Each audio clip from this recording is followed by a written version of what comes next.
What's good? What's good? What's good, y'all? It's your boy Merv, and you're watching the Black and Gold Hour show. A show where we talk about your now 3 and 4 New Orleans Saints. I'm about to go to bed, y'all. I got work in the morning, but I just kind of wanted to give y'all my reaction. And as y'all can see, I'm not devastated. I'm not upset. At this point, this is the New Orleans Saints team that we've seen for the last 2 years. Inconsistency. And although the offense was driving, this game ended in New Orleans Saints fashion over the last 2 years. Honestly, you know, we can't even blame the game on Foster Moreau. I know that's what the headlines are going to talk about. I know that's what they're talking about right now in the post-game show.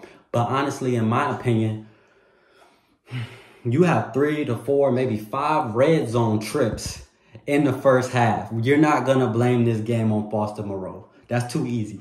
I'm not going to let that happen. Pete Carmichael has to be gone. He has to be gone. There's no other way, no ifs, ands, or buts about it. Derek Carr, he's not looking good, man. He's yelling at receivers like he's him. He's not.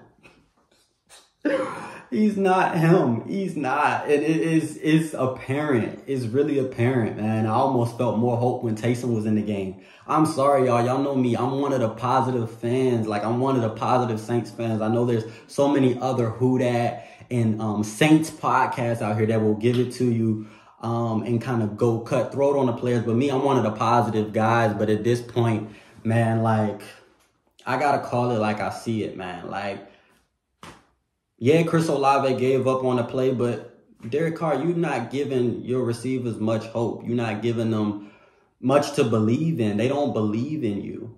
And frankly, I blame that on Mickey Loomis for putting Pete Carmichael in position, for putting Dennis Allen in position. I'm watching the game. I'm seeing Doug Peterson call jet sweeps. The things that we should be doing with Olave and Rashid and Taysom and Kamara, I'm watching them do that. He was in the building this offseason, and the Saints chose the right role with Pete Carmichael. But there's something that Tony Gonzalez, Hall of Fame tight end, said in the post game before I started this video, and he was talking about Pete Carmichael. And now the national media is starting to pay attention to the New Orleans Saints offense. And I'm hoping that the national media is galvanizing Mickey Loomis and Dennis Allen to do what they need to do, and that is to relieve Pete Carmichael of his offensive play caller duties. I'm tired of it.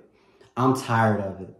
I'm tired of it. And I know I'm young. I'm one of the young Saints fans. I'm one of the young New Orleans Saints fans. I didn't become a fan. I'm only 28 years old. So most of my life, I saw Drew Brees. I saw Sean Payton. And I'm used to winning. And I'm not used to losing. I've been going to games. My father's a season ticket holder. I've been blessed with the opportunity to go to games this season, except this one. And that was the first time I'm seeing New Orleans Saints fans boo. That's the first time I'm seeing them leave early. I myself left early in the game against Tampa. And that's just unlike Saints fans. That's unlike Saints culture.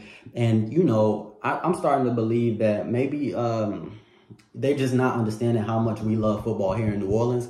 Because if they think we're going to sit and watch Pete Carmichael for the rest of the season and just continue to cheer this team on, man.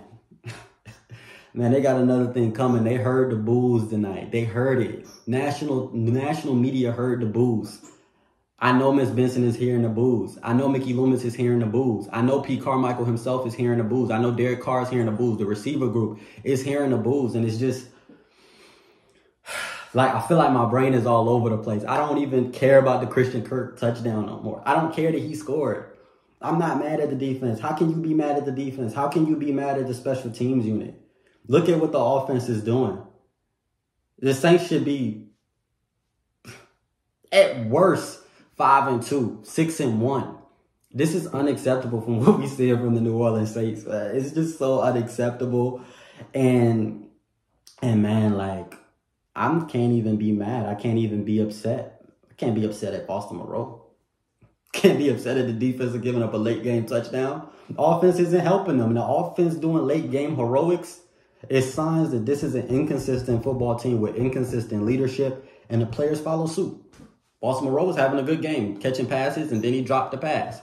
Alvin Kamara was pretty much the bright spot of the team. Rashid Shaheed, when he touches the ball, he's a bright spot of the team, but we don't get him the ball enough. We don't see Jimmy Graham. I see him pass block on maybe 1 or 2 plays.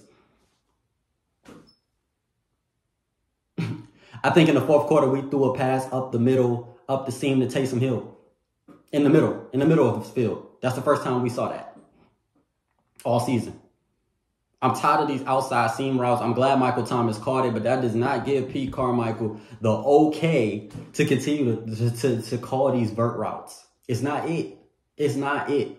It's not it.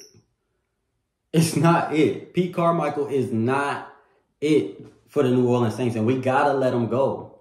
We have to move in a new direction. I'm sure Drew Brees you saw Drew Brees' face in the building. He was like, because this is unacceptable. This isn't the Saints football culture that we know and love. We don't see empty seats. We don't see fans leaving early.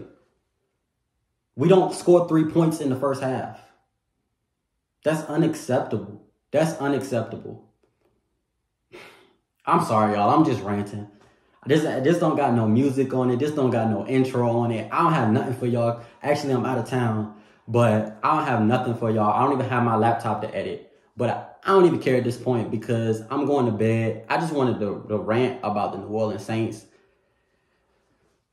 Man, there's so many things to start with. You know, Derek Carr yelling at Pete Carmichael. It's clear that the locker room is about to be lost. And once the locker room is lost, so is the playoffs. So what do you do, Mickey Loomis and Dennis Allen? Do you make that decision to give Ronald Curry, 757's own, the chance to actually call plays? Do we hold the fire to Derek Carr and ask him to be better?